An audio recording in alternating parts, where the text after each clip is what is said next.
오늘 본문은 그 아람의 군대 장관이요,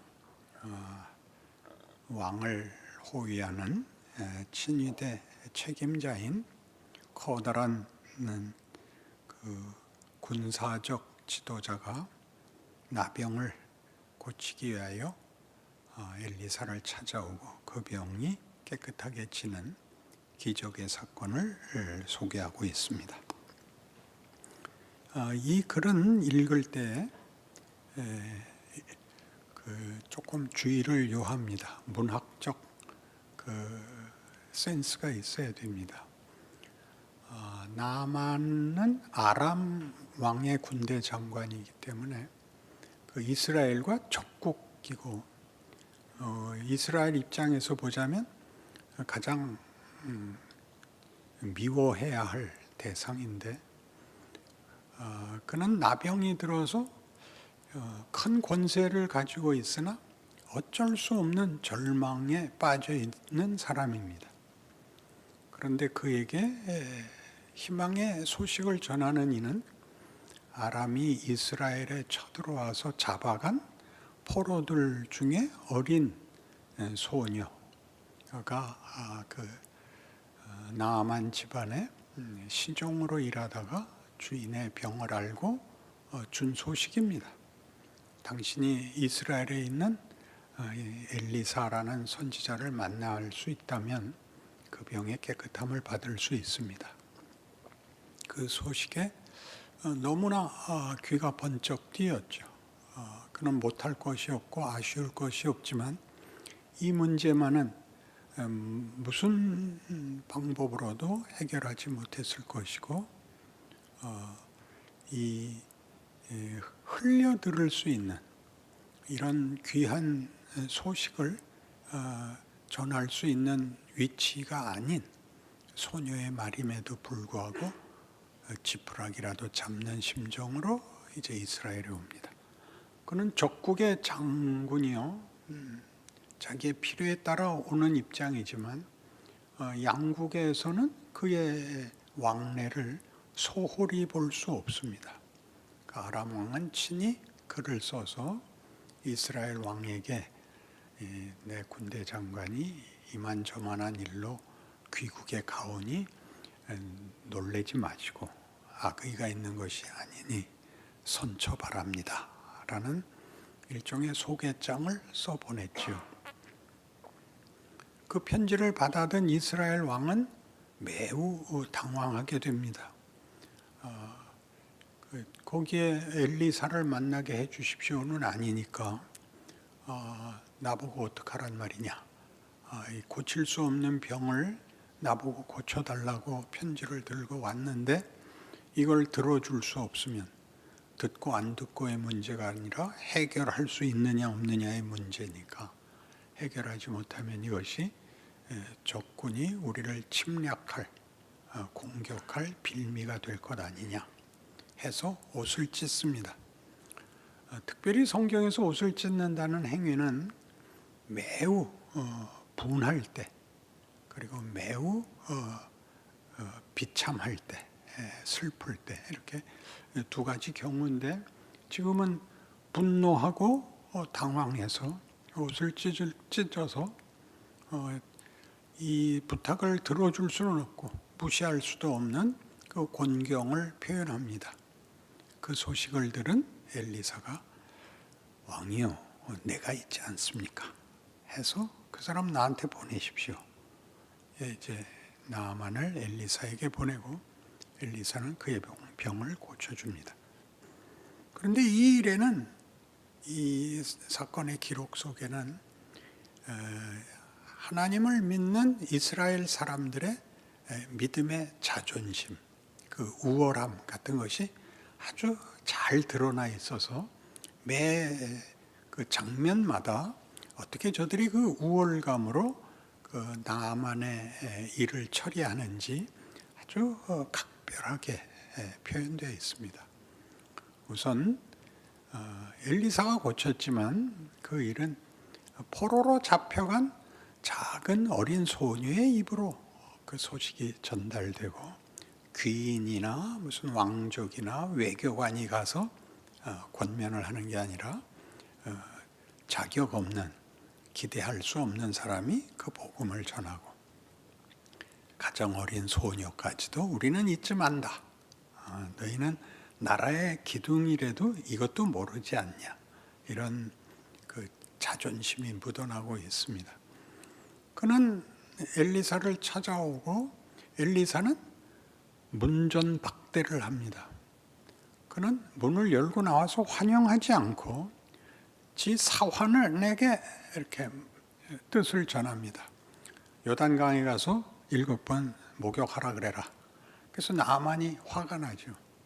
이 정성과 자기의 지위를 무시한 이 무례한 행위와 그 사환이 하나 나와서 요단강 가서 씻으십시오. 씻는다는 행위는 우리가 결과를 아니까 굉장한 방법, 치료 요법 같지만 그건 뭐 언제나 안 씻었겠습니까? 그 피부병을 고치기 위하여 약도 바르고 몸도 언제나 몇십 번, 몇백 번, 몇천 번을 씻었을 텐데 단순히 씻으라는 것으로는 이러한 병을 물리칠 치료의 방법으로 어디 신명한 데가 없는 것입니다. 화를 내죠. 그러자 그 같이 온 부하들이 주인님, 이거보다 심한 거 하래도 석쇠에 누워서 숯불 위에 7번 굴르라 그래도 할 텐데 까짓거 몸을 씻으라는데 해보시기나 하시죠. 그래서 했더니 또 낫습니다. 그러니 얼마나 잘난 척을 하는 겁니까? 야, 그거는 그냥 뭐 요란할 떨 것도 없고 약을 탈 것도 없어. 그 정도 일하는 거는 그냥 아무 데나 가서 씻으면 돼. 그런 취급이 된 거죠. 너무 놀라서 나아만이 돌아와 예물을 받으십시오. 그러자 엘리사가 야, 그까짓 거다고 무슨 예물을 보상을 받냐. 그런 건 우린 다 공짜다. 그렇게 말하는 거예요. 그러니 나아만이 너무 놀라고 당황해서 나는 이제 여호와만이 신인 줄 알게 되었사오니 이 두 나귀의 실을 흙을 주십시오. 그러니까 그 흙, 여호와가 이스라엘의 하나님이라 하는 것을 이제 깨우쳤으므로 이스라엘의 흙을 가져다 놓고 내가 제사나 번제를 드리겠습니다. 그리고 내가 주인이 섬기는 림몬 신당에 들어갈 때 그를 내가 호위하고 들어가야 돼서 그가 절을 할 때 나도 같이 절을 해야 되니까 그건 진심이 아니고 할 수 없는 현실이니 용서해 주십시오. 그러니까 니까짓 건 뭐 우린 안중에도 없다. 절을 하든 말든 가서 굴르든 야 빨리 가라. 이렇게 한 겁니다. 알아들으셨습니까?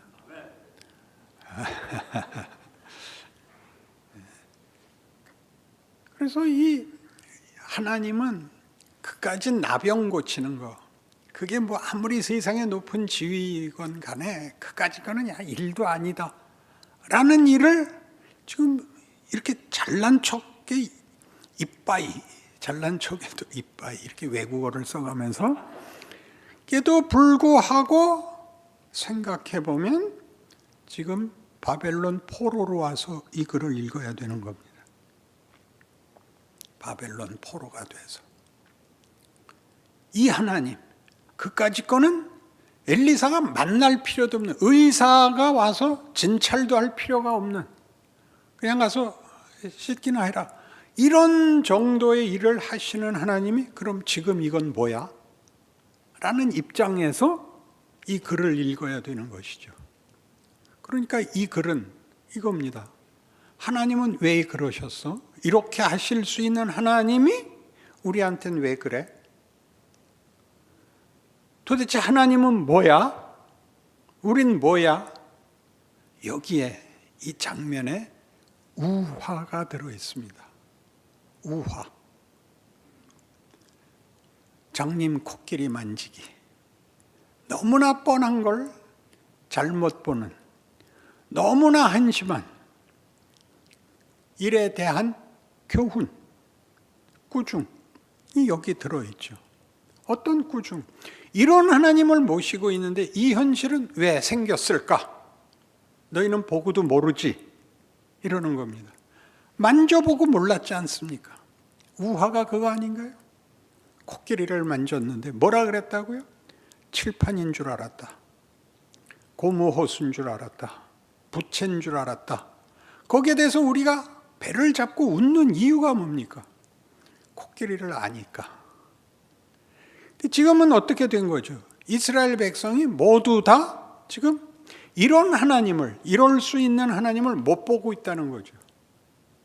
그들은 하나님 앞에 이 나아만은 와서 여호와가 누구인 줄 알게 되어서 자기 고향에 돌아가서 다시는 우상을 섬기지 않고 하나님만 섬기겠는데, 그 하나님이 이스라엘의 하나님이라는 사실을 깨우쳤기 때문에 이 땅의 흙이라도 조금 달라 그래서 가져간 이 땅의 주인, 이스라엘과 저들 민족과 저들 역사의 주인, 성전을 허락하시고 성전에 함께 하시는 그 하나님을 모시고 그 하나님이 약속한 왕을 모시고 있는 나라가 왜 이렇게 됐느냐? 하나님이 잘못했느냐? 아니면 너희가 잘못 보고 있느냐? 이렇게 묻는 겁니다. 시편 8편에 가면 찾아가 봅시다. 시편 8편 807페이지쯤 있습니다. 여호와 우리 주여, 주의 이름이 온 땅에 어찌 그리 아름다운지요. 주의 영광이 하늘을 덮었나이다. 주의 대적으로 말미암아 어린아이들과 젖먹이들의 입으로 권능을 세우시며 이는 원수들과 보복자들을 잠잠하게 하려 하심이니이다. 주의 손가락으로 만드신 주의 하늘과 주께서 베풀어 두신 달과 별들을 내가 보오니 사람이 무엇이기에 주께서 그를 생각하시며 인자가 무엇이기에 주께서 그를 돌보시나이까. 온 천지의 경이로운 장관을 놀라면서 이것을 다 인간에게 줬다. 인간의 손에 맡겼다. 하나님은 도대체 누구시기에 하나님을 대적하는 자들을 꾸짖기 위해서는 누가 총칼로 준비하고 나가 싸울 필요도 없이 어린아이가 손가락질 한번 하면 되는 그런 하나님이십니다.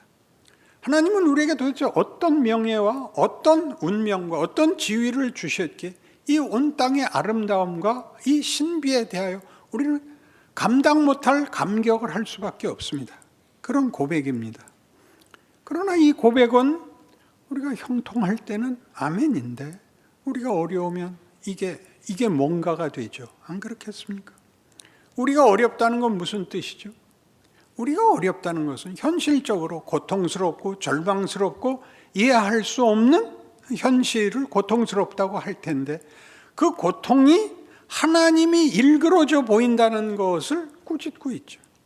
하나님이 잘못해서, 하나님이 외면해서 일어나는 일이 아니라 하나님이 지금 일하신 것이 우리에게 어떤 때는 공감을 자아내지만 어떤 때는 우리가 이해할 수 없고 심지어 분노까지 치밀어 오른다.